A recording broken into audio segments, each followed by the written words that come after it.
Good morning students. आज हम अपनी इनऑर्गेनिक केमिस्ट्री की इस ई क्लास में फर्स्ट बीएससी पार्ट फर्स्ट की इनऑर्गेनिक केमिस्ट्री की इस ई क्लास में हाइड्रोजन बॉन्ड के करैक्टरिस्टिक्स एंड टाइप्स के बारे में पढ़ रहे हैं। हम अपनी पिछली क्लासों में हाइड्रोजन बॉन्ड के टाइप्स और उनके प्रकार और उनकी प्रॉपर्टीज़ और उनके कुछ कंपाउंड्स की एक्सप्लेनेशन हम पढ़ चुके हैं। आज हम दूसरे टाइप के हाइड्रोजन बॉन्ड, पहला हमने पढ़ा था इंटरमॉलिक्यूलर हाइड्रोजन बॉन्ड, वो हम पढ़ चुके हैं। आज हम बात कर रहे हैं इंट्रामॉलिक्यूलर हाइड्रोजन बॉन्डिंग या अंतः अणुक हाइड्रोजन बंध के बारे में। तो what is intramolecular hydrogen bonding? तो इंट्रा या अंतः अणु शब्द से हम समझ सकते हैं कि जब हाइड्रोजन बंध उसी एक अणु के दो ऋण विद्युतीय परमाणुओं के मध्य पाया जाता है तो ऐसे हाइड्रोजन बंध को हम अंतः अणुक या इंट्रामॉलिक्यूलर हाइड्रोजन बॉन्ड कहते हैं। अब अंतः अणुक हाइड्रोजन बंध के फलस्वरूप किसी अणु में एक चक्रीय संरचना बन जाती है। इसे एक कीलेट बंध अथवा कीलेटीकरण या कीलेटेशन कहते हैं।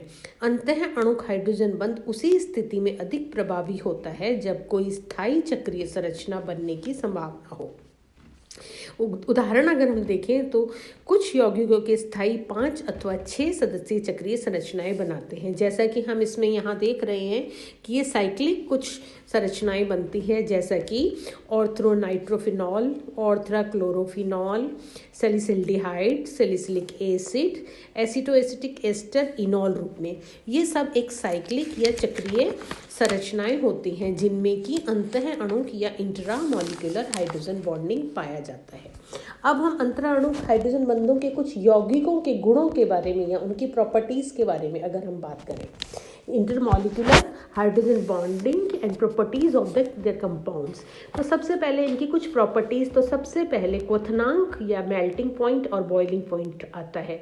तो अंतः अणुक हाइड्रोजन बंध के फलस्वरूप उस अणु का दूसरे अणुओं के प्रति आकर्षण कम हो जाता है, अतः इन यौगिकों के क्वथनांक व गलनांक कम हो जाते हैं। उदाहरण के लिए अगर हम देखें तो ऑर्थ्रोक्लोरोफिनॉल का क्वथनांक या उनका जो बॉइलिंग पॉइंट है वो होता है 173 डिग्री सेंटीग्रेड। इसी तरह से मेटाक्लोरोफिनॉल होता है 214 या 214 डिग्री सेंटीग्रेड एंड पैराक्लोरोफिनॉल होता है 220 डिग्री सेंटीग्रेड। ये इनके बॉइलिंग पॉइंट्स होते हैं। इसी तरह हम ऑर्थ्रोनाइट्रोफिनॉल का मेल्टिंग पॉइंट 45 डिग्री सेंटीग्रेड होता है, जबकि मेटा और पैरा इनके आइसोमर्स जो होते हैं उनके मेल्टिंग पॉइंट 97 और 114 डिग्री होते हैं। अब यहाँ पर इनके ऑर्थ्रो यौगिकों के अंतः अणुक या इनके इंट्रामॉलिक्यूलर हाइड्रोजन बंध होते हैं, जबकि मेटा व पैरा आइसोमर्स के इंट्रामॉलिक्यूलर हाइड्रोजन बॉन्डों की संभावना नहीं होती है। इस कारण इनके मेल्टिंग पॉइंट बढ़ जाते हैं। इसी प्रकार नाइट्रोबेंजोइक अम्ल के ऑर्थ्रो डेरिवेटिव्स या इनके ऑर्थो व्युत्पन्नों के मेल्टिंग पॉइंट या इनकी गलनांक 147 डिग्री सेंटीग्रेड, जबकि इनके पैरा व्युत्पन्न या पैरा डेरिवेटिव्स के मेल्टिंग पॉइंट इनके इंट्रामॉलिक्यूलर हाइड्रोजन बंध के कारण 242 डिग्री सेंटीग्रेड होता है। यहाँ पर हम इस डायग्राम में देख रहे हैं कि ऑर्थ्रो नाइट्रोबेंजोइक अम्ल जिसका कि मेल्टिंग पॉइंट 147 डिग्री सेंटीग्रेड है और दूसरा पैरा नाइट्रोबेंजोइक अम्ल का मेल्टिंग पॉइंट 242 डिग्री सेंटीग्रेड होता है। ये due to intramolecular hydrogen bonding है। अगर हम इनके वियोजन स्थिरांक या डिसोसिएशन कांस्टेंट की बात करें तो अंतः आणविक हाइड्रोजन बंध के कारण कुछ अम्लों के ऋणायनों में स्थायित्व आ जाता है। ऐसी स्थिति में उस अम्ल के वियोजन में बहुत अधिक वृद्धि हो जाती है और इस प्रकार अम्ल की सामर्थ्य बढ़ जाती है। उदाहरण के लिए हाइड्रोक्सी बेंजोइक अम्ल के तीनों समावयवों में वियोजन स्थिरांक इस टेबल के द्वारा दिए गए हैं। जैसा कि हम इस टेबल में देख रहे हैं कि ऑर्थ्रोहाइड्रोक्सी बेंजोइक अम्ल है जिसका फॉर्मूला दे रखा है OH और COOH ग्रुप जो है बेंजीन के साथ जुड़ा हुआ है, उसका डिसोसिएशन कांस्टेंट 105 होता है। इसी तरह से मेटा हाइड्रोक्सी बेंजोइक अम्ल जिसमें कि OH और COOH मेटा पोजीशन पे है बेंजीन के साथ, उसका 8.3 वियोजन स्थिरांक या डिसोसिएशन कांस्टेंट होता है। इसी तरह पैरा हाइड्रोक्सी बेंजोइक अम्ल का 2.9 डिसोसिएशन कांस्टेंट होता है। अब अगर हम यहाँ देखें कि मेटा व पैरा के समावयवों की तुलना में मेटा व पैरा के समावयवों की तुलना में ऑर्थो समावयवों की वियोजन स्थिरांक का मान बहुत अधिक होता है। इसका कारण यह है कि एक प्रोटॉन देने के बाद ऋणायन H बंध द्वारा स्थायीकृत हो जाता है। यहाँ पर हम सैलिसिलेट ऋणायन के अंतः अणुक हाइड्रोजन बंध को देख रहे हैं।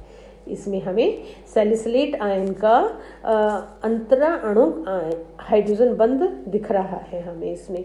इसी तरह क्लोरल हाइड्रेट में अंतः अणुक बंध दिख रहा है हमें। अगर हम क्लोरल हाइड्रेट के स्थायित्व या स्टेबिलिटी की अगर हम बात करें तो सामान्यतः जनरली यौगिक जिनमें एक ही कार्बन परमाणु के साथ एक से अधिक OH समूह जुड़े हों तो वे अस्थायी होते हैं, लेकिन यदि उस कार्बन परमाणु के साथ 3 ऋण विद्युतीय परमाणु जुड़े हुए हों तो वह यौगिक स्थायी हो जाता है।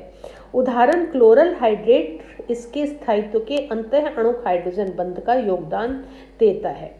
H बंध व विलेयता या hydrogen bonding and their solubility, जिन कार्बनिक यौगिकों में H बंध बनाने की प्रकृति होती है वे सामान्यतः जल में वाष्पशील होते हैं। कार्बनिक यौगिक जो कि सहसंयोजक प्रकृति होने के कारण वैसे तो जल में विलयशील नहीं होते हैं, किंतु यदि उनमें H बंध बनाने की संभावना हो तो वे जल में घुल जाते हैं। अल्कोहल जल में विलयशील होते हैं क्योंकि इनमें OH समूह के कारण ये जल के अणुओं के साथ H बंध बना लेता है। अल्कोहल की जल में विलयता, इसमें हम ये इसके द्वारा एक्सप्लेन कर सकते हैं।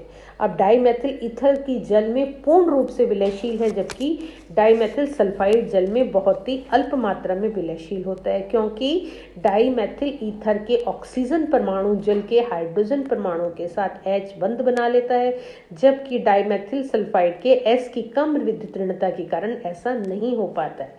इसको भी क्वेश्चन एग्जाम में पूछा जा सकता है। शॉर्ट नोट्स में इस प्रकार पूछते हैं कि क्या कारण है कि डाइमेथिल ईथर तो जल में पूर्ण रूप से विलय हो जाता है या वाटर सॉल्युबल होता है, जबकि डाइमेथिल सल्फाइड जल में बहुत ही कम विलय है या लेस सॉल्युबल इन वाटर है। तो ऐसा क्यों होता है, एक्सप्लेन करें। तो इसको हम इसका आंसर हम दे सकते हैं due to intramolecular hydrogen bonding के कारण ऐसा होता है। इसी प्रकार बेंजीन तो जल में विलयशील नहीं है, लेकिन पिरिडीन है, क्योंकि पिरिडीन का ऋण विद्युतीय नाइट्रोजन परमाणु जल के अणुओं के साथ हाइड्रोजन बंध बना लेता है, जबकि बेंजीन में इस प्रकार के बंध की संभावना ही नहीं होती है। इस कारण अणु के किसी अणु में प्रति 3 कार्बन परमाणु एक ऑक्सीजन परमाणु उपलब्ध है तो जल में विलयशील हो जाता है, क्योंकि पर्याप्त H बंध की संभावना हो जाती है। डाईएथिल ईथर में जल में अविलय है, किंतु डाईऑक्सीन अत्यंत ही विलयशील होता है। ये इसमें डाईऑक्सीन की जल में विलेयता। तो ये शॉर्ट क्वेश्चंस में पूछा जाता है कि क्या कारण है कि ये तो जल में विलय है और ये जल में अविलय है, जिसको हम इसी के क्रम में इस प्रकार से हम इनकी एक्सप्लेनेशन दे सकते हैं। अगर हम इनकी विस्कोसिटी या क्षीणता की बात करें तो यौगिकों के अणुओं में H बंध के लिए जितने अधिक केंद्र होंगे या जितने अधिक सेंटर होंगे तो उतने ही अधिक अणुओं में उसमें संगुणन होगा, अर्थात हम कह सकते हैं कि उसमें उतना अधिक एसोसिएशन होगा और उसकी क्षीणता भी उतनी ही अधिक हो जाएगी। कुछ यौगिकों की बढ़ती हुई क्षीणता हम इस क्रम में देख सकते हैं कि इस प्रकार उनकी विस्कोसिटी या क्षीणता बढ़ती है। इसी तरह से इनमें कुछ एक क्लेथरेट कंपाउंड बनाने की, 3 डायमेंशनली स्ट्रक्चर्स बनाने की ये प्रॉपर्टीज पाई जाती हैं। अब क्लेथरेट की अगर हम बात करें या क्लेथरेट या पिंजर नुमा कंपाउंड्स बनाते हैं, यहाँ हम एक इस प्रकार का एक एग्जाम्पल दे सकते हैं कि कभी कभी हाइड्रोजन बंध के द्वारा क्लेथरेट अथवा पंजर यौगिक बन जाते हैं। क्लेथरेट एक लैटिन शब्द है जिसका शब्द क्लेथरेट्स से बना है, जिसका अर्थ एक पिंजरे में बंद के रूप में किया गया है। यहाँ पर एक H अणु द्वारा बंधकर इस प्रकार की पिंजरानुमा या क्लेथरेट संरचना बना लेते हैं, जिनके मध्य कुछ खाली स्थान रह जाते हैं।